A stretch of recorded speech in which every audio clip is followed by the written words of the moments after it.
waduh, bagaimana pendeta Randung caranya kita mengenal suara Allah, kita mengetahui ini yang diperintahkan atau yang diinginkan terjadi ini benar-benar Tuhan ingin saya lakukan atau tidak? Suara, nggak ada orang di sekeliling kita, tiba-tiba terdengar suara Tuhan yang kemudian bercakap-cakap dengan kita. Itu yang kita sering pikir kan, suara Tuhan. Saya mau Tuhan berbicara langsung kepada saya. Bagaimana? Saya maunya yang dengar, pendeta. Nanti kita lihat untuk menjawab pertanyaan. Saya mau yang terdengar. Ini bukan yang tertulis, bukan yang saya baca.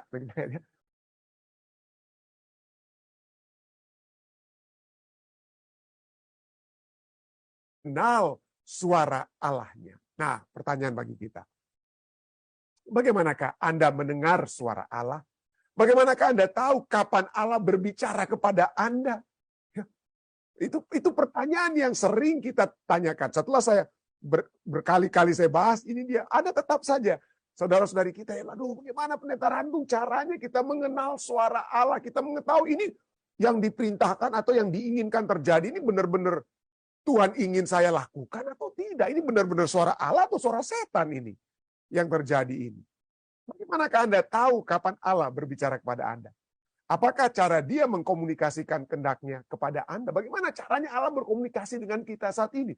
Waduh, kita bermohon, pendeta saya bermohon, Tuhan, saya mau besok pagi Tuhan berbicara. Pada saat saya bangun dari tempat tidur, saya mau suara Tuhan terdengar dari surga bicara kepada saya.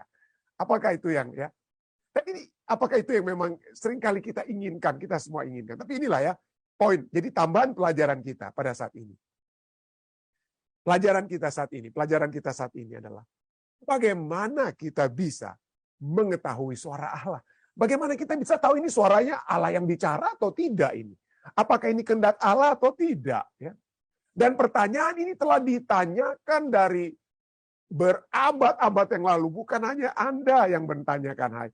Pada saat bagaimana kita mengetahui suara Allah ini, Nabi Samuel sebelum dia menjadi nabi, masih kecil, dia tidak mengenal suara Tuhan. Dia kira yang panggil dia Samuel itu Imam Eli. Dia datang, Imam Eli kamu panggil saya? Oh enggak, saya enggak panggil kamu. 3 kali dia dipanggil. Sampai Imam Eli katakan, oke, kalau begitu. Berikutnya kalau dengar lagi suara yang memanggil kamu, berkatalah, Tuhan itu suara Tuhan.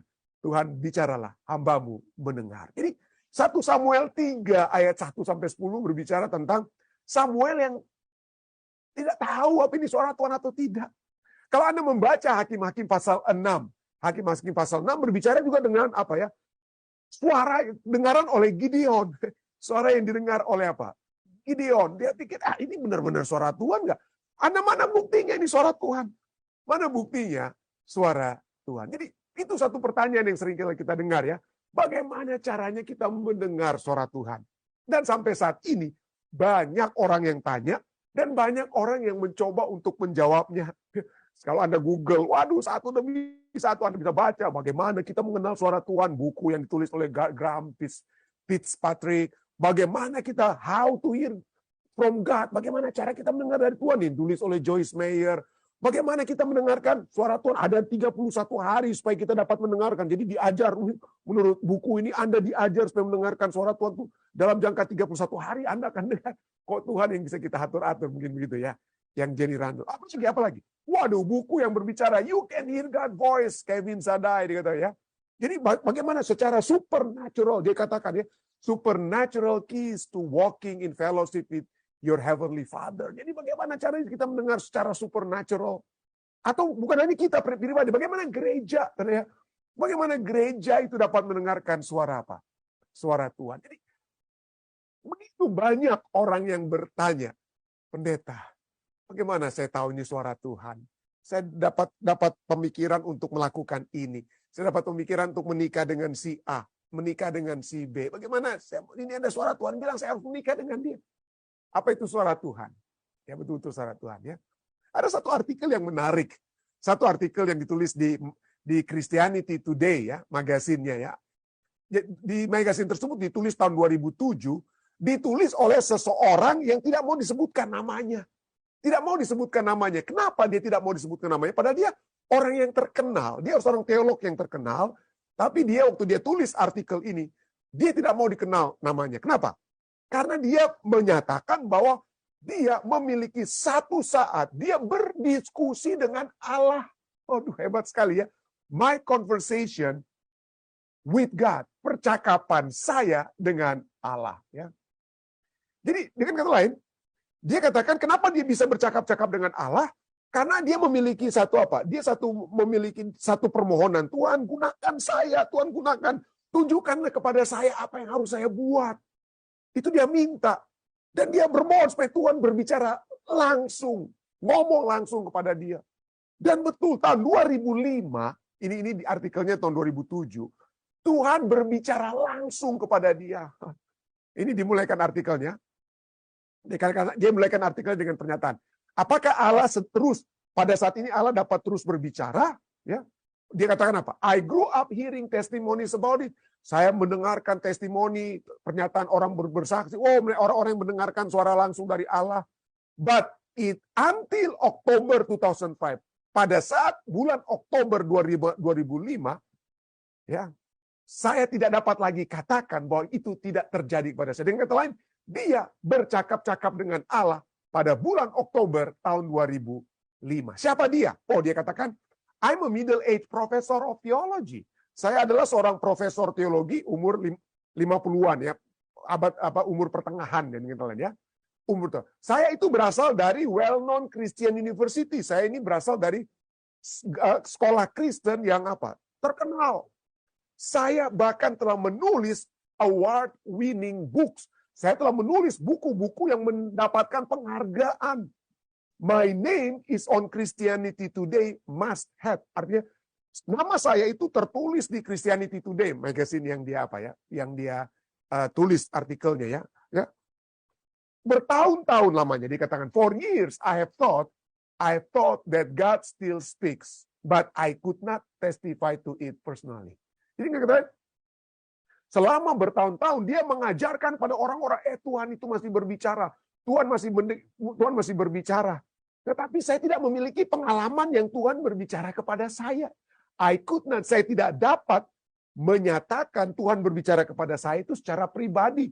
Saya hanya bisa bilang orang ini bicara dengan Tuhan, orang itu bicara dengan Tuhan. Tapi saya secara pribadi saya nggak pernah berbicara dengan Tuhan. Ya. Tapi sekarang, dia katakan, tetapi sekarang saya dapat apa? Dapat menyatakan saya telah berbicara langsung dengan Tuhan. Tapi dia tidak mau sebutkan namanya. Ya, kenapa dia tidak mau sebutkan namanya? Karena tadinya, kalau Anda terus baca artikel, karena tadinya dia selalu katakan, aduh betul, orang bicara langsung dengan Tuhan, si A bicara dengan Tuhan, si B bicara dengan Tuhan, tapi dia sendiri ragu-ragu, walaupun dia teolog, dia seorang profesor teologi ya. Nah, ini saya tidak menghakimi profesor ini ya. Saya tidak menghakimi dia apa betul, apa tidak betul, itu bukan urusan saya. Tetapi yang saya pertanyakan, ya, yang saya pertanyakan adalah bagi dia dan bagi banyak orang, bagi mungkin Anda dan juga mungkin saya. Seringkali kalau kita berpikir Tuhan yang berbicara kepada kita itu harus secara supernatural. Mungkin dalam mimpi kita bercakap-cakap dengan Tuhan atau kita sedang duduk-duduk manis, lalu tiba-tiba terdengar suara, nggak ada orang di sekeliling kita, tiba-tiba terdengar suara Tuhan yang kemudian bercakap-cakap dengan kita. Itu yang kita sering pikirkan, suara Tuhan. Saya mau Tuhan berbicara langsung kepada saya. Sesungguhnya, sejujurnya, Tuhan sudah bicara langsung kepada kita, saudara. Ya. Kita dapat menyaksikan, jangan berbicara seperti profesor ini. Dia tidak dapat yakin secara pribadi Tuhan sudah masih berbicara. Saudara dan saya, kita harus yakin bahwa Tuhan berbicara kepada kita. Bahkan saat ini. Mungkin Anda katakan, aduh pendeta, di mana suaranya? Tuhan sedang berbicara kepada saudara dan saya saat ini. Saat ini kita sedang mendengar suara Tuhan. Bukan suaranya pendeta Rantung yang keluar mulut, itu suara Tuhan ya. Tetapi setiap firman Tuhan yang kita baca, itu suara Tuhan. Suara Tuhan, ayat demi ayat yang kita dengarkan, itulah suara Tuhan. Inilah sebabnya A.W. Tozer, ya menarik sekali. Dia katakan satu kutipan, saya mau kita perhatikan ini ya. Tuhan itu tidak pernah diam. God is not silent. Adalah sifat Tuhan untuk berbicara. Tuhan kita itu bukan orang yang suka ngambek diam-diam. Dia tidak senang dengan tindakan sekali kita sekalipun, dia tetap mau berbicara kepada kita. Karena sifatnya itu untuk berbicara. Nanti kita akan lihat ya. Bahkan ya bagus sekali ya. The second person of the Holy Trinity is called the Word. Bahkan oknum kedua dari Tritunggal itu Yesus itu disebut dengan apa? Firman. Yesus, nama lain daripada Yesus adalah firman. Apa artinya firman? Saya berfirman, Allah berfirman. Firman artinya yang dikatakan, yang diucapkan, yang dinyatakan. Seberapa benar Tuhan kita itu suka berbicara.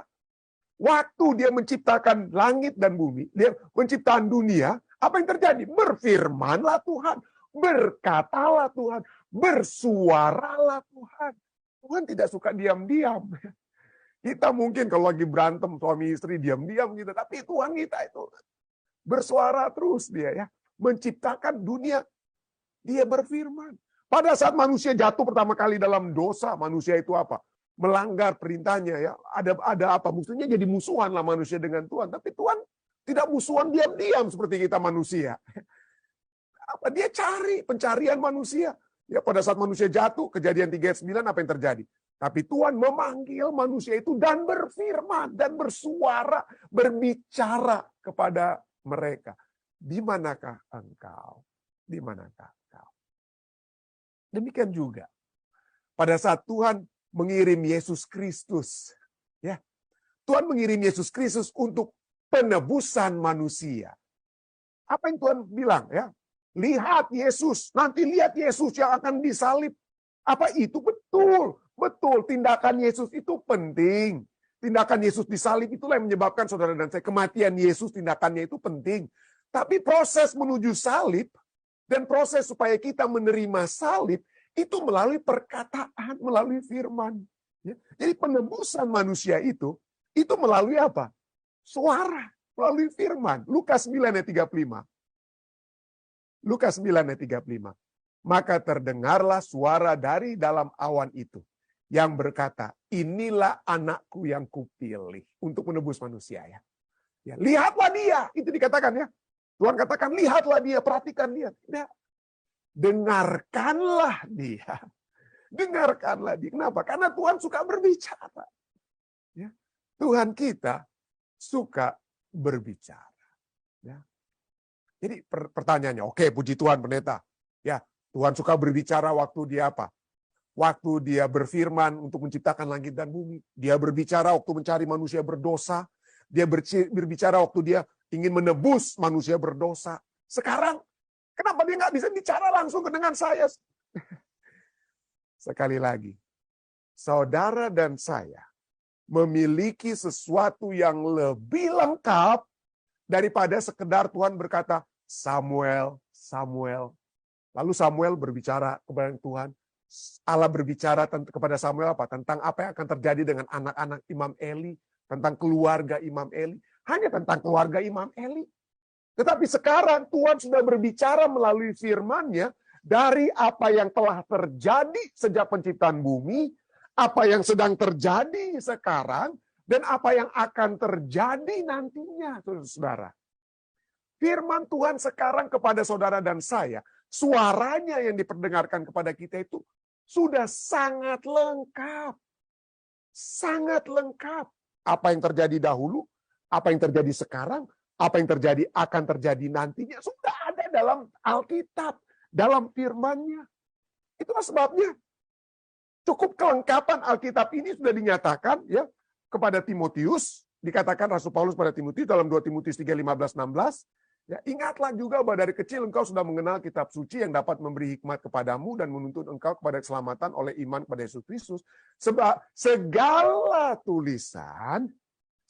tulisan yang diilhamkan Allah memang bermanfaat untuk mengajar, untuk menyatakan kesalahan, untuk memperbaiki kelakuan, untuk mendidik orang dalam kebenaran. Artinya, apa Anda perlu diajar? Gimana? Tuhan, saya ingin dengar suara Allah untuk mengajar saya. Ini yang ada dalam firman-Nya, kitab suci itu ada. Untuk menyatakan kesalahan saya, ada firman Tuhan. Untuk memperbaiki kelakuan saya, apa yang saya harus buat pendeta? Harus melakukan A atau B untuk supaya kelakuan saya benar. Ada firman Tuhan, melakukan memperbaiki kelakuan. Mendidik saya dalam kebenaran. Lengkap firman Tuhan.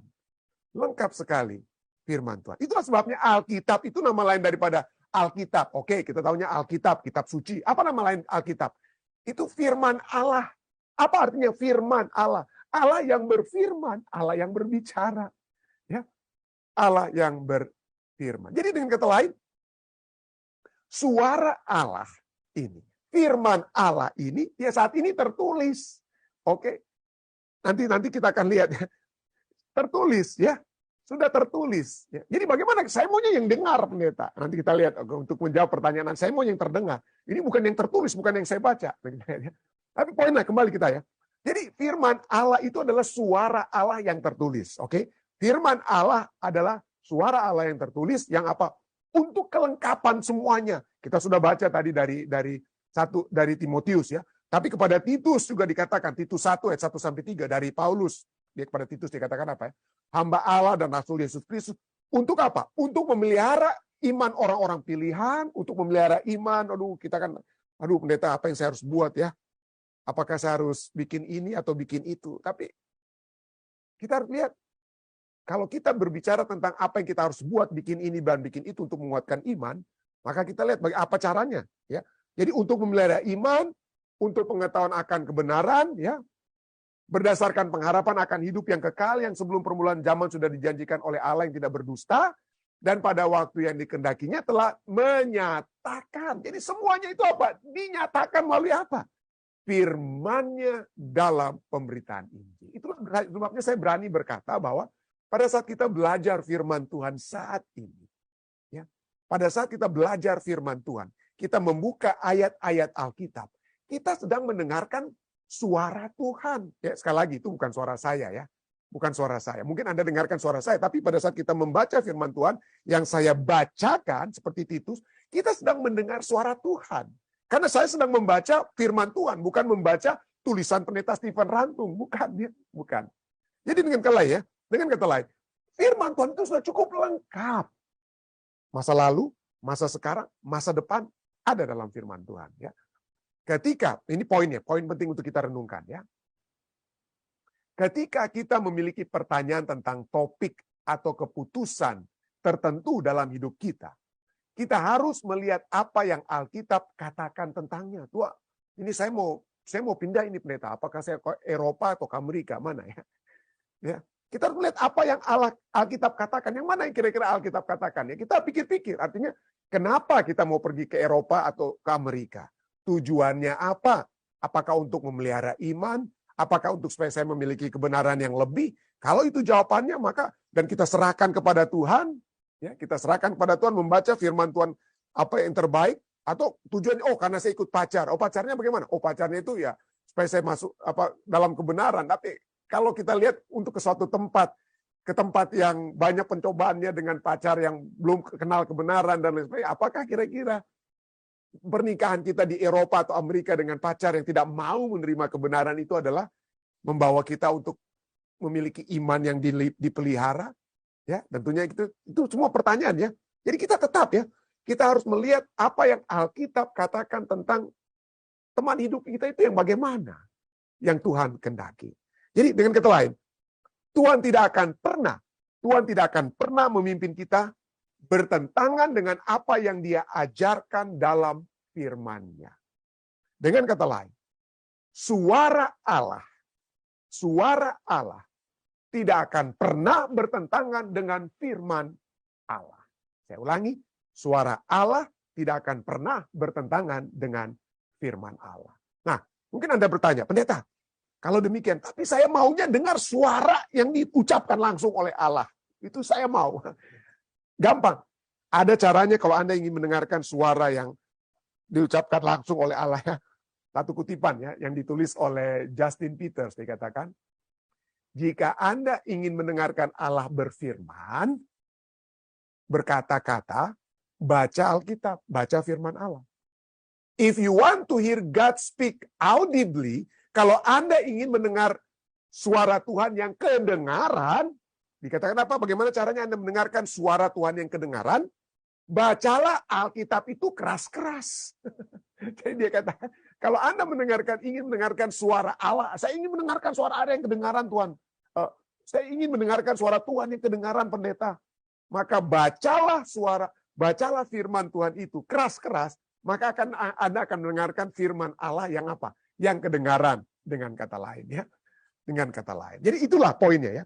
Jadi poinnya seringkali kita ingin meminta, Tuhan, saya ingin mendengarkan suaramu. Walaupun mungkin Alkitab sudah bilang, ini yang Tuhan kendaki. Ya, apakah tujuan Anda pindah ke Amerika? Apakah tujuan Anda untuk menikah, untuk meningkatkan iman? Apakah ada bisikan juga Roh Kudus dalam hati pikiran Anda? Yang mana ini untuk meningkatkan iman Anda berdasarkan firman Tuhan. Yang kita baca, segala sesuatu yang untuk kemuliaan nama Tuhan. Atau itu hanya untuk kepujian kemauan kita. Itu semua kita harus lihat dari apa ya? Dari Alkitab. Nah, seringkali kita ingin mendengarkan suara Tuhan, karena kita, ini Alkitab bilang A, tapi saya mau dengarnya mudah-mudahan Tuhan bisa bicara yang agak B sedikit ya.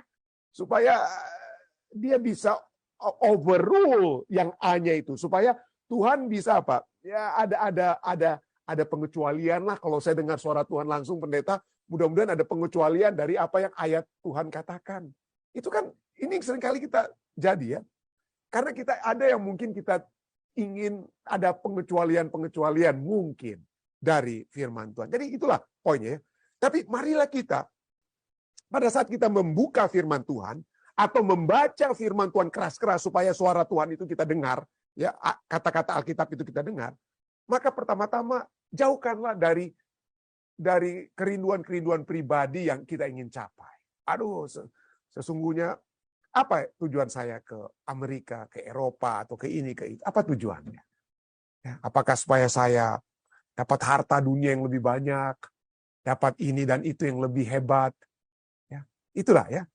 Jadi poinnya, marilah cara kita untuk mendengarkan suara Allah pertama adalah kita harus membuka hati kita. Hati kita itu harus kita buka. Ya, untuk mendengarkan sesuatu, harus ada yang dibuka. Kalau Anda mau mendengarkan radio, Anda mau melihat TV, apa yang harus Anda harus Anda buat terlebih dahulu? Radio atau TV-nya itu harus di turn on. Kalau tidak ada TV atau radio yang dinyalakan, nggak ada suara yang keluar dari radio atau TV. Nah, bagaimana caranya kita membuka hati kita, supaya firman Tuhan itu kedengaran. Supaya firman Tuhan kedengaran, buka hati kita. Ya, hati kita lah yang turning on and off. Seperti kita buka TV atau radio lah di turn on, di off dan di on ya. Jadi kita harus membuka hati kita untuk firman Allah. Yeremia 29 ayat 12 sampai 14 katakan, dan apabila kamu berseru dan datang untuk berdoa kepadaku, kamu mau cari tahu, apa ini Tuhan kehendak-Mu apa nih untuk aku nih Tuhan, ya. Maka aku akan mendengarkan permohonanmu. Tuhan katakan, aku akan mendengarkan kamu. Ayat 13. Apabila kamu mencari aku, kamu akan menemukan aku. Apabila kamu menanyakan aku dengan segenap hati, maka aku akan memberi kamu menemukan aku. Demikianlah firman Tuhan. Jadi, adakah kita apa? Memiliki segenap hati untuk mengetahui kehendak Tuhan. Bukan ini kehendak saya. Mudah-mudahan kalau saya dengar suara Tuhan melalui mimpi, melalui apa. Mudah-mudahan ada pengecualian dari firman Tuhan. Buka hati kita. Itu yang pertama. Jadi kita harus membuka apa? Membuka hati kita. Itulah dia punya apa? Powernya. Ya. Powernya TV dan powernya radio itu receivernya. Ya. Receivernya. Kedua, kalau Anda membuka TV seringkali atau radio, seringkali kita putar-putar dia punya frekuensi kan. Hati-hati, jangan buka frekuensinya itu frekuensi saya maunya dengar khotbahnya Pendeta Rantung, tapi frekuensi yang pertama saya lihat mungkin frekuensi musik rock, musik ini atau apa pembahasan tentang sport. Jadi kita harus selalu mencari frekuensi atau channel yang tepat ya. Channel yang tepatnya itu kita harus tuju. Nah, channel yang tepat untuk mendengarkan suara Allah itu bukan dari kepintaran Pendeta Rantung, kepintaran si ini, si A itu, filsafat dunia. Channelnya Tuhan itu adalah firman Tuhan. Ya, kita harus membuka, poin kedua, membuka dan membaca firman Allah. Itulah channelnya. Channelnya Tuhan itu bukan di novel tentang Alkitab. Bukan di filsafat tentang Alkitab. Mungkin filsafat, novel tentang Alkitab membantu kita untuk memahami. Tapi kita harus ke primary source. Sumber utamanya harus kita lihat. Betul, Anda bisa dengar apa yang mungkin saya jabarkan. Ya, saya mengekspos sedikit satu ayat. Tapi Anda harus pertama-tama pergi ke ayat tersebut. Ya. Harus Anda sendiri membuka dan membaca firman Allah. Ya.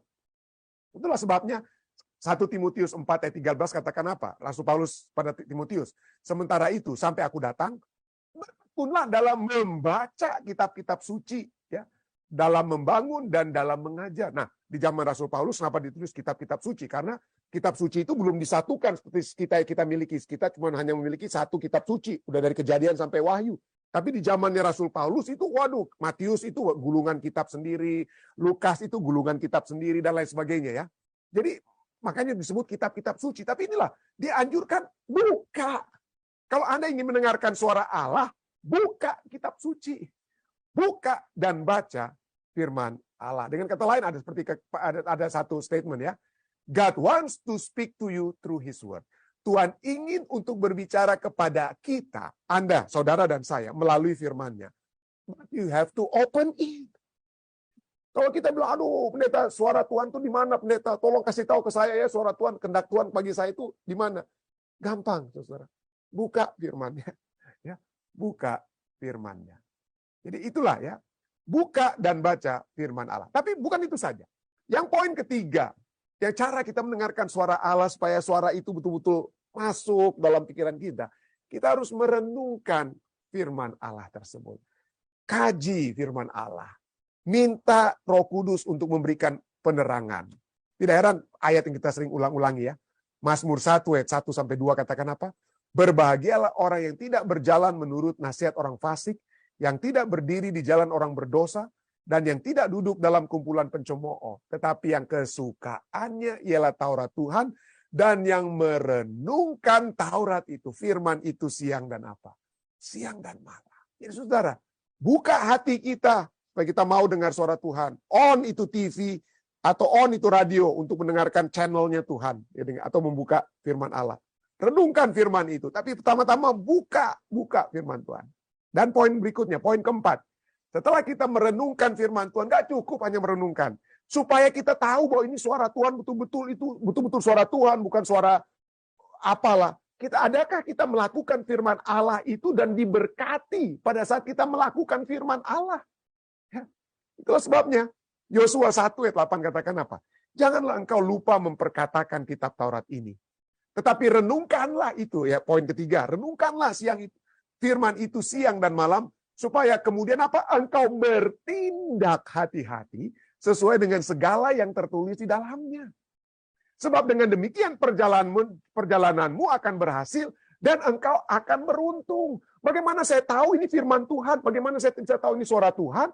Kalau firman itu kita terima dengan hati yang terbuka, kalau firman itu kita berdasarkan firman yang kita buka, kita renungkan, dan kita lakukan, dan memberikan hasil yang apa? Yang baik. Bukan berarti saudara dan saya itu terlepas dari masalah, tetapi di dalam masalah kita tetap dapat bernyanyi seperti Rasul Paulus. Kita tetap dapat memiliki damai dan sukacita dalam masalah. Itulah tanda yang kita melakukan firman Tuhan. Kita percaya, Sabat saya tidak mau bekerja, saya mau lakukan. Dan tetap pada saat kita tidak bekerja hari Sabat sekalipun, kita tetap apa? Tetap dapat memperoleh kekuatan dari surga. Itu berarti bahwa firman Tuhan tentang Sabat itu adalah suara Allah. Itu adalah suara Allah. Ya. Itu adalah suara Allah. Dan poin yang terakhir.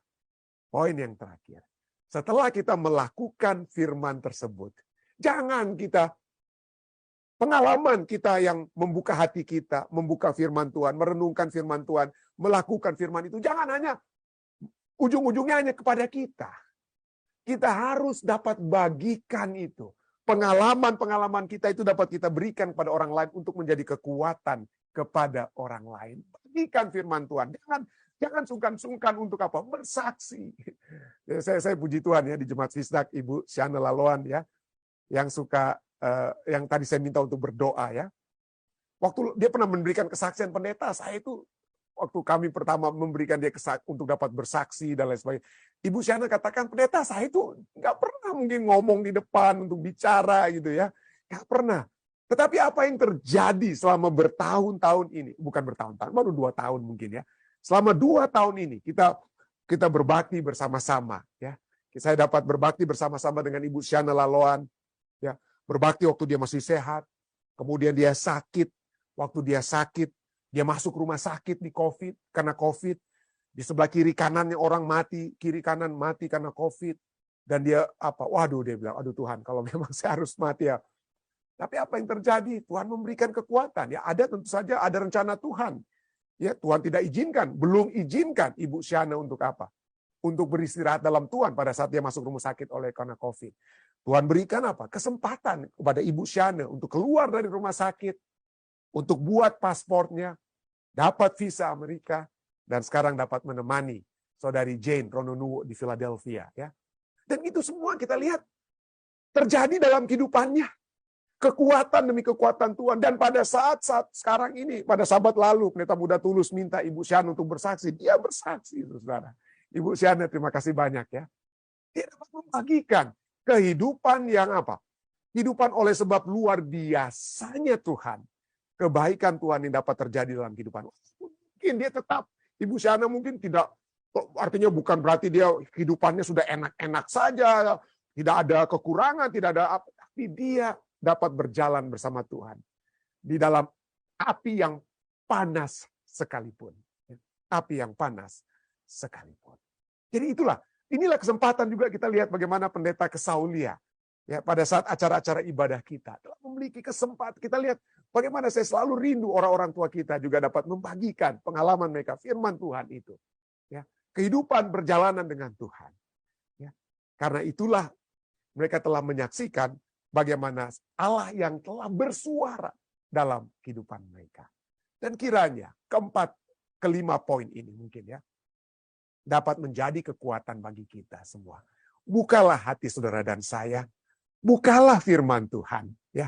Bukalah firman Tuhan. Renungkanlah firman Tuhan. Lakukanlah firman Tuhan. Dan bagikanlah firman Tuhan. Kiranya ini dapat menjadi kekuatan dan bagian kita semua. Saya bawa ini dalam nama Yesus. Baik, terima kasih saudara sekalian masih bersama-sama. Mungkin ada yang mau bersaksi selain juga orang tua saya. Ya, Papi Mami, lalu mungkin saya ingin minta, kalau ada saudari lain yang ingin bersaksi tentang kekuatan dari firman Tuhan, silakan. Saudari Lucy misalnya, atau Tante Sumaranda, atau siapa saja. Tapi Papi silakan, Papi Mami, jika ada tambahan. Kita ingin sampaikan, berbicara itu firman Tuhan itu very clear, sudah sangat jelas sekali, itu adalah suara Tuhan. Tetapi kita juga sangat bersyukur suara Tuhan melalui suara Roh Kudus, itu sangat penting sekali. Contoh yang sederhana, sebenarnya ada kurang lebih 5 pengalaman yang kita, tapi yang ingat satu karena waktu pendek. Waktu Alvin berusia 2 bulan, kami dipindahkan ke Kalabahi, Alor. Dan di sana tidak ada dokter, dia sakit perut, hanya makan, cuma dikasih obat, itulah daun jambu biji. Lalu Bapak itu, Talesu, ketua sidang, dia katakan, pendeta, kita ada panggilan pergi ke Lembata. Di sana kepala Cina itu ingin belajar Alkitab. Lalu Alvin dalam sakit berat. Kita pergi ke Mami katakan, aduh Pak, mau tinggalkan orang Alvin dalam sakit begini, kesian bagaimana. Kita 2 kali pergi berdoa, berlutut di dapur. 2 kali berbicara, suara berkata, go, pergi.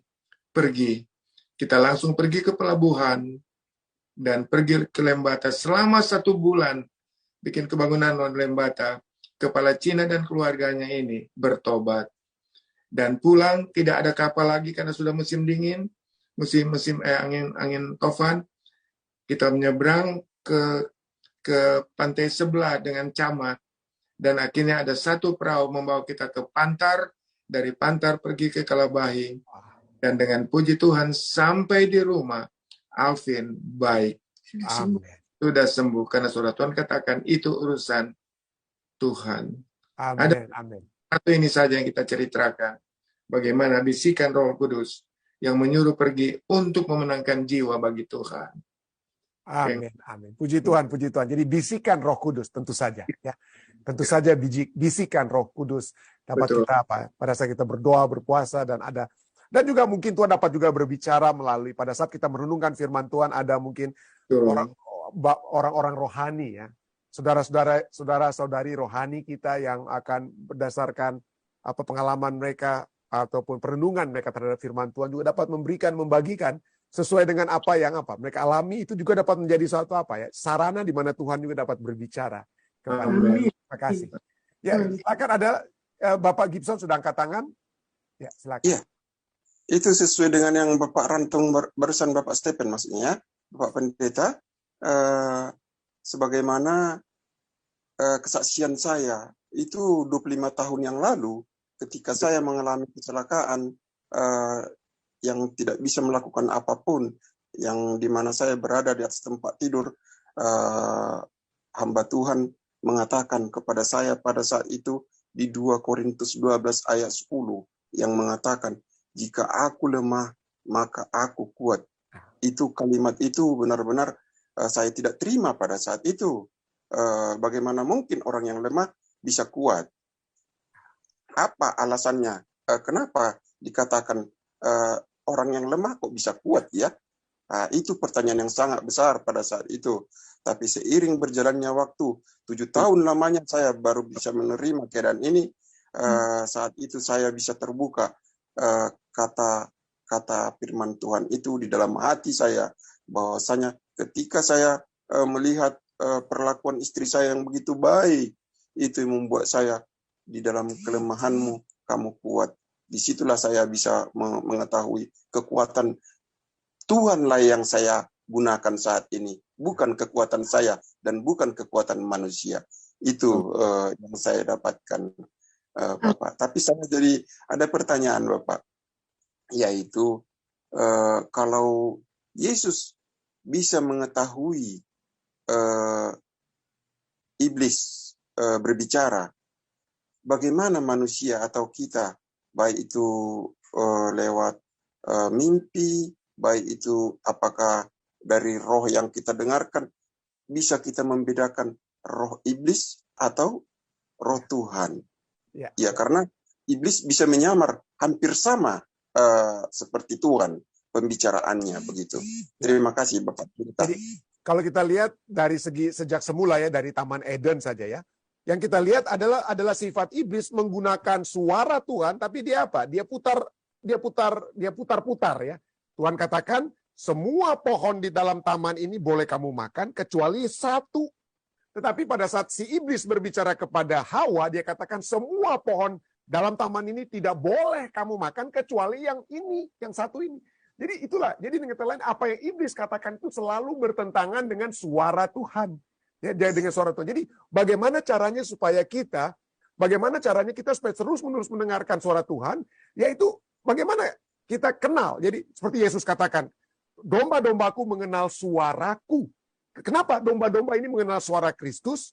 Ya, karena mereka sudah mengenal karakter Kristus, mereka mengenal kehendak-kehendak Kristus. Bagaimana caranya? Karena sudah selalu berbicara dengan Kristus. Jadi bagaimana caranya supaya kita saat ini mengenal suara Tuhan? Kalau kita rajin membaca firman Tuhan, rajin membuka Alkitab, rajin merenungkan firman Tuhan, maka dalam situasi-situasi apapun yang sedang kita alami, kita tahu ini pasti suara Tuhan. Karena Tuhan sudah berfirman tentang itu. Janganlah takut kalau ada kesusahan, ya, jangan khawatir, jangan begini. Itu semua Tuhan sudah katakan. Tapi kalau kita mendengarkan suara-suara yang katakan, aduh, masa kamu hidupmu begini, kan? Kamu orang ini, itu bukan suara Tuhan. Kalau sampai seperti kitab Titus tadi katakan, untuk menguatkan iman, untuk menimbulkan pengharapan pada kedatangan Yesus yang kedua kali, itu semua adalah semua pengharapan, kekuatan pada saat ini, segala sesuatu itu Tuhan sudah apa? Tuhan sudah nyatakan di dalam firman-Nya, Alkitab. Jadi caranya supaya kita kenal suara seperti domba-domba yang mengenal suara gembalanya adalah Adakah kita itu memiliki hubungan yang dekat seperti gembala dan domba? Domba itu tiap hari, tiap saat dengar suaranya. Begitu dia mau melenceng dikit, mungkin gembalanya nah, begitu kan, gembala atau apalah suara dari gembala. Jadi kalau sudah terbiasa, jadi kalau kita sudah terbiasa mendengar suara Tuhan, maka kita nggak perlu tanya-tanya lagi, Tuhan ini saya mau buat apa ini? Gimana nih Tuhan ya? Apa yang saya harus buat? Ya. Kita sudah tahu ya, domba-domba itu sudah akan tahu apa kemauan gembala. Ya. Seperti saudara dan saya yang menikah, ya. Kita kalau kita sudah menikah bertahun-tahun dengan suami atau istri kita, maka dia nggak usah ngomong, suami atau istri nggak usah ngomong, matanya aja bengkok ke kiri atau ke kanan, kita udah tahu mau kemana kita mau perginya, ya kan? Udah tahu mau kemana arah tujuannya. Jadi itulah, semakin kita semakin dekat dengan Tuhan, suara Tuhan dengan firman-Nya, maka kita tidak akan perlu lagi pikir-pikir, aduh kira-kira gimana nih kehendak Tuhan ini? Gimana kehendak Tuhan ya? Tentu saja ada saat-saat tertentu mungkin ya kita situasi-situasi, tapi disitulah pada saat situasi-situasi tertentu untuk membutuhkan kekuatan yang lebih, pengetahuan yang lebih, mari kita berdoa dan berpuasa. Maka seperti Yeremia tadi katakan, Yeremia 29, kalau kita mencari Tuhan, membuka hati kita dengan berdoa dan berpuasa dengan kata lain, kita akan mendapatkan lebih secara spesifik di mana firman Tuhan yang akan berbicara dengan situasi yang spesifik, situasi yang khusus yang kita sedang alami. Jadi minta kepada Tuhan, minta kepadanya dalam doa dan puasa. Ya, terima kasih Pak Gibson untuk pertanyaan. Bergabung bersama-sama dengan kami di Jemaat Kistak untuk acara ibadah malam pada saat ini waktu New Jersey, pagi waktu Indonesia.